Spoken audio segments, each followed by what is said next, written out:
কয়েক বছর ধরে নানা কর্মকাণ্ডে আলোচিত ও সমালোচিত সাবেক ডিবি প্রধান হারুন অর রশিদ তার গ্রামের বাড়ি কিশোরগঞ্জের মিঠামইনে গড়ে তুলেছেন বিলাসবহুল রিসোর্ট। অভিযোগ উঠেছে মানুষের জমি দখল করে এসব করেছেন পুলিশের সাবেক এ কর্মকর্তা। কিশোরগঞ্জের মিঠামইন থেকে মোহাম্মদ ফরিদ রায়হানের পাঠানো তথ্যচিত্রে বিস্তারিত জানাচ্ছেন জুবায়ের রাজিন। যেদিকে চোখ যায় শুধু পানি আর পানি।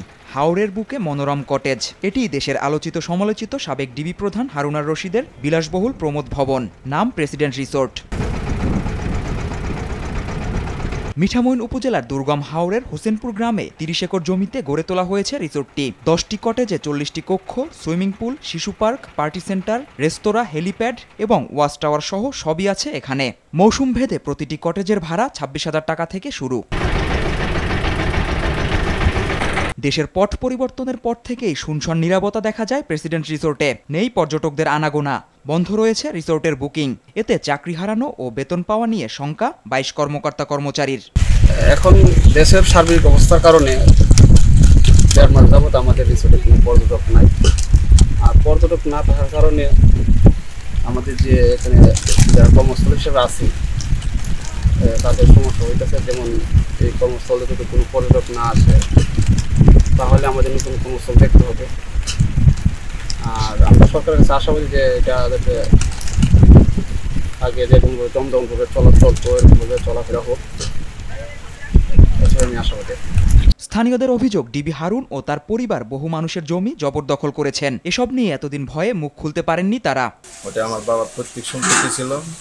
উনি ডিবি হারুন সাহেব আমাকে বলছে টাকা দেওয়ার জন্য, মানে দাম টাম পড়ায় না আর কি জমির। উনি আসার সময় আমাকে বাসায় এসে আমাকে ৫০,০০০ টাকা দিয়ে গেছে। তো জায়গার মূল্য হলো ২৫ লাখ টাকার মতো। উনি আর এই ব্যাপারে কোনো আমার সাথে আর যোগাযোগও করে নাই, আমাকে টাকাও দেয় নাই। উনি আমার জায়গা ওনার রিসোর্টের ভিতরে নিয়ে গেছে। এইভাবে তো আমার মতো আরও ১০-১৫ জন মনে আছে। কয়েকবার গেছি, কিন্তু ভয়ে ওনার সাথে কথা বলতে না, আর ওনার সাথে দেখা করাটা একটা টাফ ব্যাপার। উনি যখন আসে বিভিন্নভাবে রিসোর্টে তখন দেখা করতে পারি নাই। প্রভাবশালী এই পুলিশ কর্মকর্তা হোসেনপুর গ্রামের কৃষক আব্দুল হাশেমের ছেলে। ঢাকা বিশ্ববিদ্যালয় থেকে শিক্ষা জীবন শেষ করে ১৯৯৬ সালে আওয়ামী লীগ সরকারের শেষ সময়ে মুক্তিযোদ্ধা কোটায় চাকরি হয় হারুনের। তবে উপজেলার মুক্তিযোদ্ধা কোটায় নাম থাকলেও স্থানীয় অনেকেরই অভিযোগ ভুয়া মুক্তিযোদ্ধা ছিলেন আব্দুল হাশেম।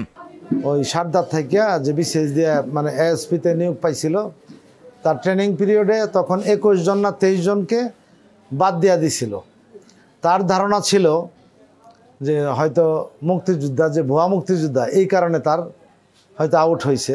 যখন কাগজটা তুলছে যে কী কারণে বাতিল হইল, তখন দেখা গেছে এনে সবার শৃঙ্খলা ভঙ্গের দায়ে আউট করে দিছে। এটা নিয়ে মামলা করছে, মামলা করে হাইকোর্ট থেকে রায় করার পরে সে আবার ফিরছে এবং ওই যে ভুয়া লিস্টের মধ্যে তার বাবার নাম অন্তর্ভুক্ত হয়ে গেছে। হ্যাঁ, মুক্তিযোদ্ধা